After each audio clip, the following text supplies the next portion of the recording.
notice. So, what had happened to her? After the call from the airline, Nan Ching, feeling uneasy, tried reaching out to her sister and her sister's boyfriend, but neither answered. She tried to think of every possibility, growing more anxious but not knowing where to start. Around 2 a.m., Manching suddenly remembered that her sister always took her suitcase when she went to work. So, she began searching the house. The family had 3 daughters, and they shared a bedroom. Since her second sister was studying abroad in Singapore, only Manching and Abby were in the room. During her search, Manching noticed that Abby's suitcase and handbag seemed to be missing from the room. If Abby had gone to work, she would have definitely taken them. But the strange thing was that Abby's bed was neatly made, and it seemed like something was hidden under the blanket. When she lifted the blanket, Manching could hardly believe her eyes. Beneath it was a flight attendant uniform, a pair of high heels, and a handbag. Abby, known for her meticulousness, never placed her shoes on the bed. This discovery made Manching feel that something was terribly wrong, and she couldn't sleep any longer. She rushed to wake her parents to discuss what to do and began searching the house. Before long, her father suddenly shouted from the closet in their shared bedroom, "I found it! It's here!" Manching thought her father had found the suitcase, but when she ran to the door, the sight before her was so horrifying that she collapsed to the floor in shock. The closet door was wide open, and Abby's pale, stiff legs were sticking out. The entire house was engulfed in an eerie silence. A foul odor wafted from the closet, mixed with the scent of camphor, making the air feel even heavier. Her father's eyes were empty, distant. He suddenly recalled that for the past few days there had been an odd smell in the house, but whenever he opened the window to air it out, the smell would dissipate and he thought nothing of it. Little did he know that was the smell of death lingering in his own home. After a brief moment of panic, Manching composed herself and quickly instructed her parents not to touch anything to avoid disturbing the crime scene. She immediately called the police. By 2:30 a.m., police and an ambulance arrived at the Quan Wan apartment complex and cordoned off the area. When the police discovered Abby's body in the closet, they were shocked by her strange posture. Her legs were pointing upward, her head was facing down, and her uniform was still neat, with a scarf from her uniform tied around her neck. Abby had been dead for several days. Due to the winter weather, along with the clothes in the closet and the camphor smell, the decomposition of her body was slow, so the stench wasn't overpowering. This explained why her family had unknowingly lived with the body for several days. The forensic report revealed that the body showed no signs of sexual assault. There were signs of a struggle on her head and hands, and blood was coming from her nostrils. Her neck had 5 wounds, including 2 horizontal abrasions and 3 vertical scratches. The time of death was determined to be the afternoon of December 4th, the day she requested sick leave. The cause of death was asphyxiation, and the killer had used both hands and the scarf from her uniform to strangle Abby until she stopped breathing. Additionally, when investigators checked, the family discovered that Abby's phone and bank card had been taken. The SIM card was removed, making it impossible for the phone to receive missed calls or text messages. The last recorded call was the one where she requested time off from work. The police later played the recording of Abby's sick leave request for the family. Her father confirmed that the voice on the phone was indeed his daughter's, but it sounded strangely hesitant, stammering, and full of fear, completely different from the usual clear and confident tone Abby had when speaking. Manching also remembered that her sister always spoke clearly and decisively, but in that call, her sister's voice was trembling as if she were terrified. Based on the analysis of the evidence, the police concluded that Abby had been forced to make the call to request time off. Continuing their investigation into her bank card transaction history, the police discovered that there had been no transactions for the past week. This raised suspicions that the perpetrator had taken her bank card but had not used it, a detail that seemed highly suspicious. Abby's mother recalled that Abby had always been well-behaved and thoughtful from a young age. Every day after school, she would take her 2 younger sisters to the library to study and wait for their parents to come home from work. Abby was an excellent student and was frequently praised by her teachers as the hardest working student in the class.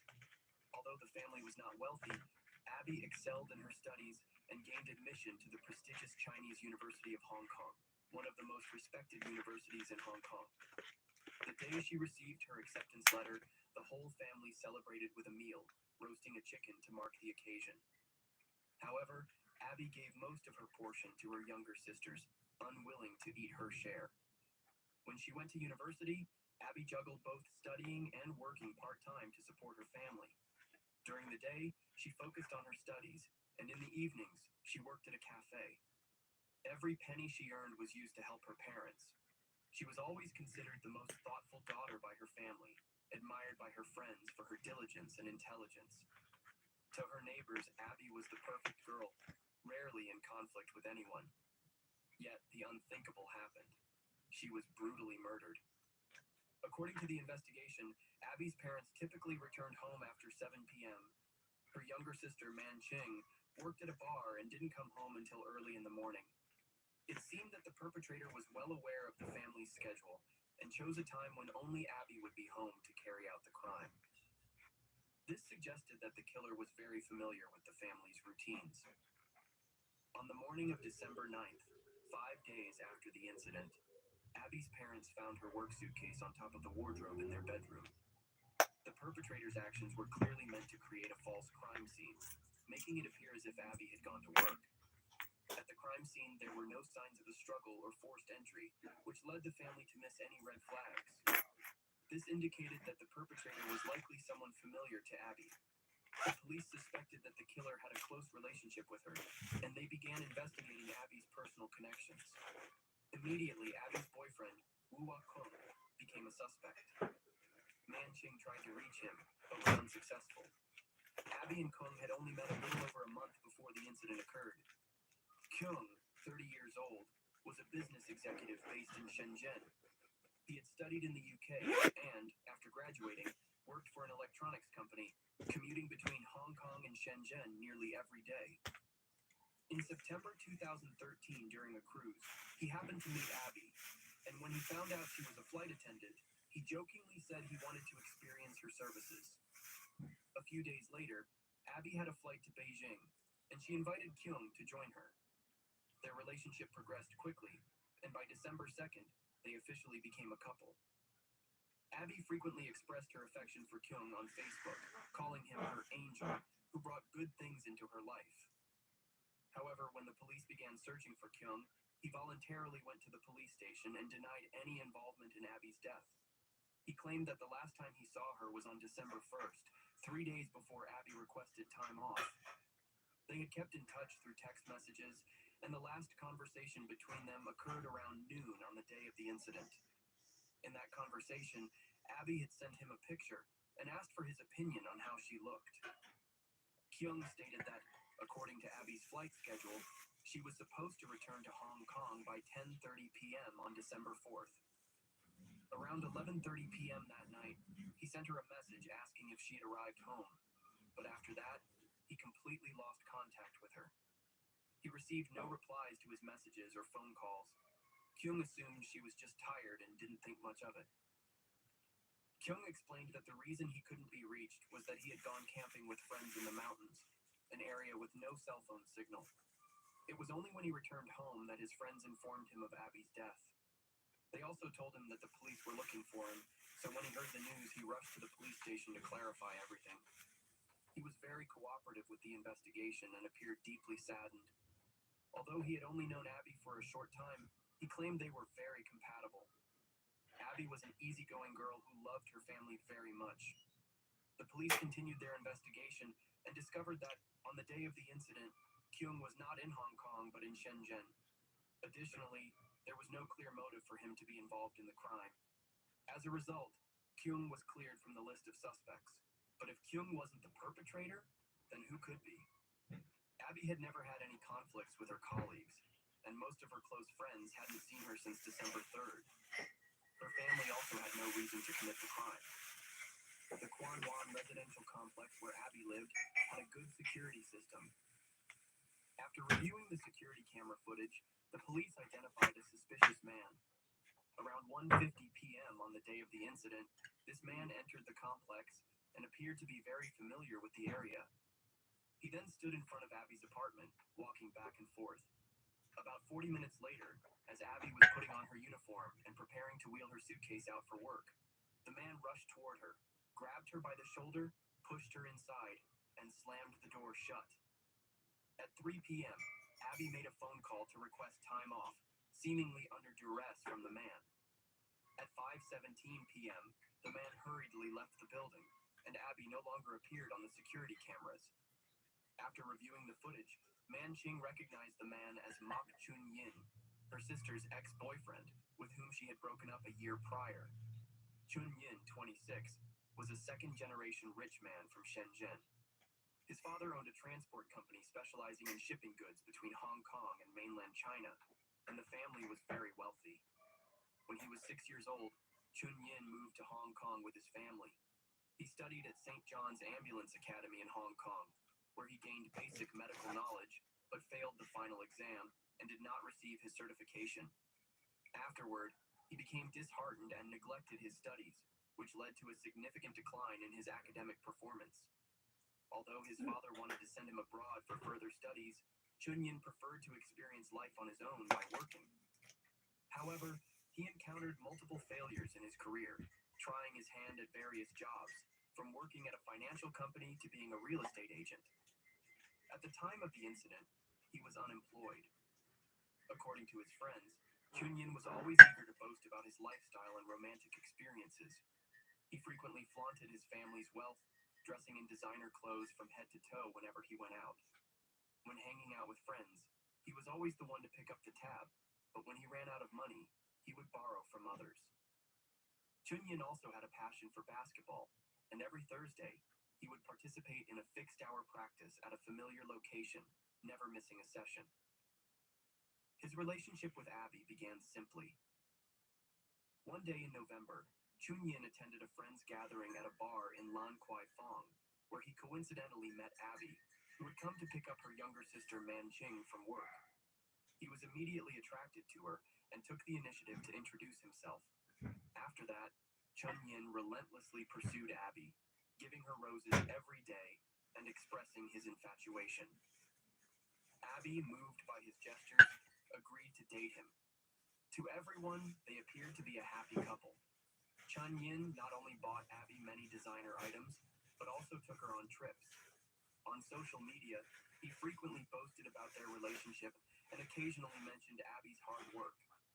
After each trip, Abby would also buy small gifts for Chun Yin. She always agreed to meet him whenever he asked. However, their relationship lasted less than a year and ended in a dramatic and unpleasant breakup. Abby said she felt like a lifeless shell, deleting all.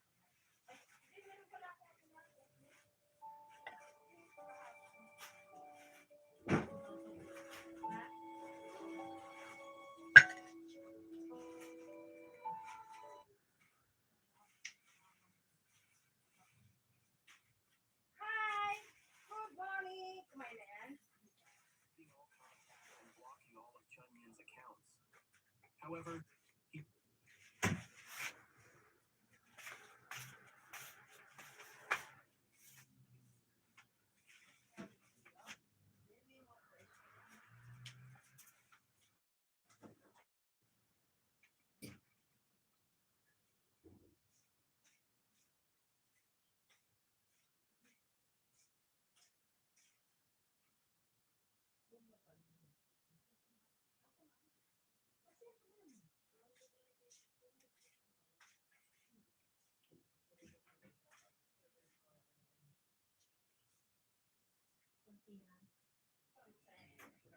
Kuntilanak na yan, taas.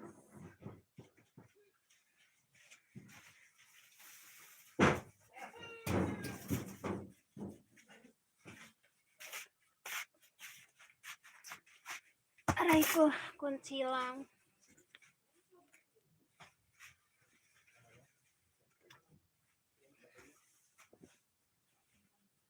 did not give up, creating multiple fake accounts to send her abusive messages and insults. Due to this, Abby spiraled into a mental breakdown and even posted a message saying that her ex-boyfriend had threatened to kill her. Abby's family was furious upon this, and to protect their daughter, her father took 2 weeks off work to escort her every day. With their care and support, Abby gradually recovered from the trauma caused by her ex-boyfriend. This event made it clear that Chun Yin had a motive for the crime. However, what puzzled the police was that despite coming from a wealthy family, why would he steal Abby's bank card?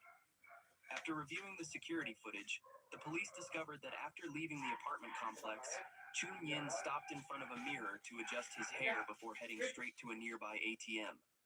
However, after some time using the machine, he left with empty hands and a disappointed expression. The police suspected that Chun Yin did not know Abby's bank card password, which is why he couldn't withdraw any money. After checking the bank transaction data, they found that he had entered the wrong password twice. The police also examined Chun Yin's call log and discovered that in the 3 days leading up to the crime, he had contacted 3 people. The first was Chun Yin's basketball teammate, who mentioned that he had called to invite him for a game of basketball the day after the crime. Although Chun Yin showed up on time, he was dressed in a full outfit with glasses, which was unusual for him. He claimed he had work to attend to and didn't participate in the practice. An important detail to note was that Chun Yin had 2 clear red scratches on his neck, resembling scratch marks. When asked about them, he chuckled and said they were caused by his girlfriend playfully fooling around with him. His teammate didn't think much of it at the time. After playing basketball, the 2 of them took the subway back home, but strangely, Chun Yin didn't get off at the station closest to his home, which made his friend feel that something was off. The next person Chun Yin contacted was a classmate from middle school. On December 6th, Chun Yin called and said he had something important to discuss. The 2 met, bought some beer, and sat on a park bench chatting. Noticing Chun Yin's heavy demeanor, the friend jokingly asked, "Are you going to commit a crime?" When he got a denial, the friend continued with, "Or did you kill someone?" However, this question was met with silence, which made the friend feel something was wrong. Standing up and staring at Chun Yin, he couldn't believe what he was hearing. After a while, Chun Yin spoke and said, "Sit down, let's talk." He finally admitted to killing Abby. When asked about how the crime was committed, Chun Yin mimicked the action of strangling with both hands and explained that he used a scarf to blindfold the victim because he was scared. His old friend couldn't believe what he was hearing and asked why Chun Yin acted that way. Chun Yin responded by telling a childhood story. He once had a video game console, and his cousin really liked it, always asking to play. Despite his family's advice to let his cousin play, Chun Yin got angry and threw the console out the window. He justified his actions by saying, "If I can't have something, I won't let anyone else have it either." A few days later, on the evening of December 7th, Chun Yin called his longtime friend and admitted that he had killed someone and was planning to flee Hong Kong. However, due to Chun Yin's habit of boasting, the friend didn't fully believe him. The 2 only exchanged a few words before parting ways. About an hour later, Chun Yin called again, saying that he was about to leave Hong Kong and asked his friend not to tell anyone. After these conversations, the police had enough reason to suspect Chun Yin as the perpetrator. A reward of 300,000 Hong Kong dollars, approximately 38,500 US dollars, was offered for information leading to his arrest. As public outrage grew over the case, Chun Yin's former schoolmate publicly urged him to surrender, saying, "There are things that can't be undone, but you must face the consequences. Running away won't help. It won't change anything." 3 years later, on October 24th, 2016, the case took a significant turn. The police received a tip-off from a father who said that his daughter was seeing a man he didn't approve of. While searching online for more information, he discovered that the man was Chun Yin, and he reported it to the authorities. 5 days after the investigation began, mainland Chinese authorities quickly located Chun Yin and arrested him at a hair salon just 6 days before his birthday. Before being apprehended, Chun Yin had been excitedly planning his birthday party. Once arrested, he confessed to killing his ex-girlfriend and hiding her body in Hong Kong. Eventually, the entire story came to light. Although Chun Yin had always been seen as a good man by those around him, only he knew that it was all a facade. He often boasted to his friends about having won over a highly educated flight attendant who was easy to approach and always obedient. He was also known to be promiscuous, having relationships with multiple women at the same time. After over a year, his relationship with Abby began to deteriorate. In early 2013, Chun-Yin went to the airport to pick up Abby and happened to see her happily chatting with a male flight attendant. Feeling jealous, Chun-Yin immediately rushed over to yell at the two, publicly humiliating Abby. Abby, who only saw the male colleague as a friend, felt deeply insulted. The couple had a huge argument over the incident. A few days later, when Chun-Yin's anger subsided, he realized his mistake and tried to apologize to Abby. He explained that his outburst was due to work-related stress. However, when he willingly showed Abby his chat history, Chun-Yin had forgotten to delete the flirtatious messages with other women. This made Abby even angrier, and she demanded to break up. Chun-Yin fabricated a story, claiming that those women were old friends from before he met Abby, and that he hadn't yet severed contact with them. To show his sincerity, Chun-Yin went to Abby's workplace every day to apologize. Eventually, the two got back together. But when they moved in together, Chun-Yin's true nature began to surface. He quit his job and spent his days playing video games at home. Whenever Abby suggested he look for a new job, Chun-Yin would make excuses, claiming that his family was wealthy and that he would soon inherit everything from his father, so he didn't need to work. However, the truth was that his father had cut off his allowance a long time ago because he hadn't made any progress in his life. Gradually, Chun-Yin fell deeper into gambling, continuously borrowing money from Abby. When he lost at gambling, he would get angry and destroy things around the house.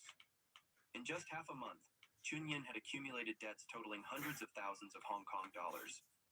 By September, when he asked to borrow money again, Abby couldn't take it anymore and refused. A heated argument ensued, and in his rage, Chun-Yin strangled Abby and threatened to kill her. Abby struggled and called the police. The police quickly arrived at the hotel where they were staying and restrained Chun-Yin. After investigating the incident, he was brought before the Tuen Mun court, where he was charged with violating a bail condition, a relatively light punishment. However, the altercation left Abby utterly disappointed, and she decided to end the relationship for good. Chun-Yin, unwilling to accept this, continued to stalk Abby.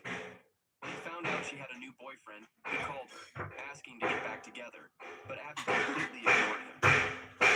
After learning Abby's work schedule, Chun-Yin decided to visit her on December 4th with the intention of talking things through. He knew she would be home alone that afternoon, and with her weak personality, he believed that a threat would make her agree to take him back. That afternoon, Chun-Yin arrived at the Quan Wan apartment complex and knocked on Abby's door. Looking through the peephole, Abby recognized him but didn't open the door. Chun-Yin quickly stepped into a position out of sight to wait.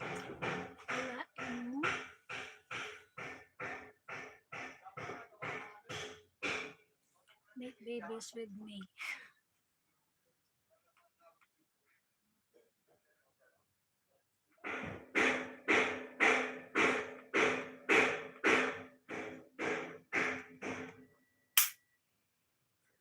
Oh. Magkano po ba yung ikinontribute po ninyo? 200. Sinasabi niya sa akin kasi wala daw ako. Siya daw po yung nagpagod doon. Relito, may 200,000 daw na ipinat...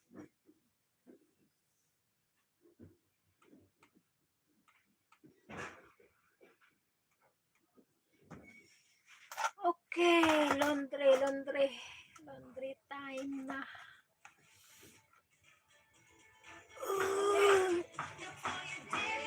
Dati.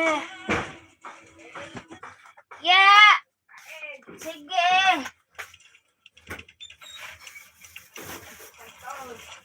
Yeah!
Aray ko po.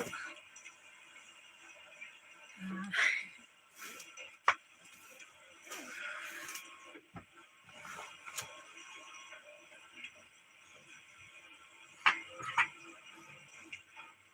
ang dami na.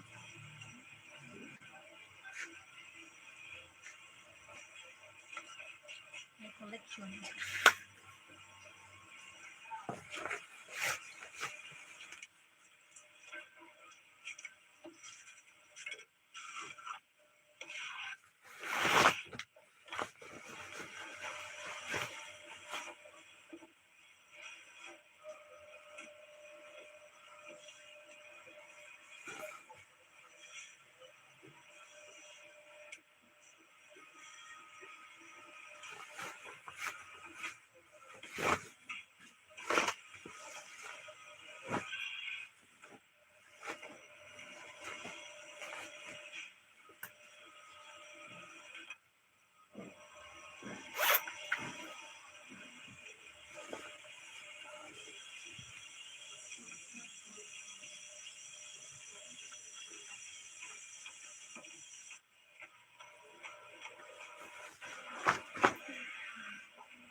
Every day.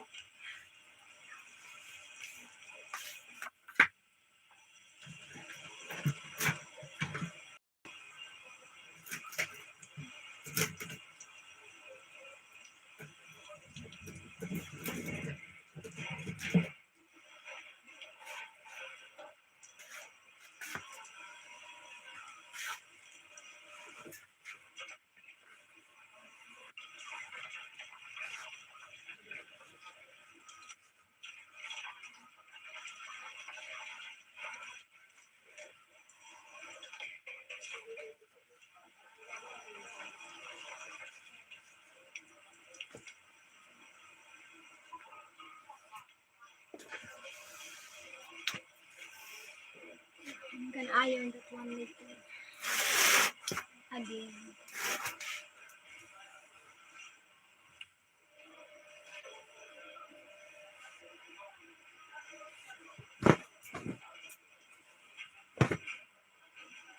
This is my life. Every day. Every day.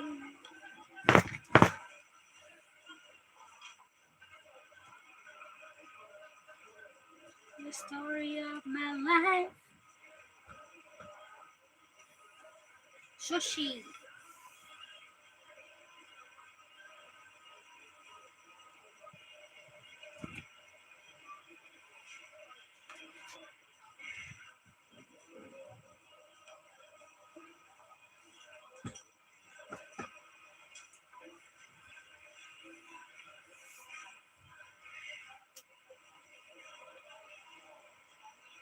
Come on, chill. Chill.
I need to be chill.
Thank you, guys.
Surahan.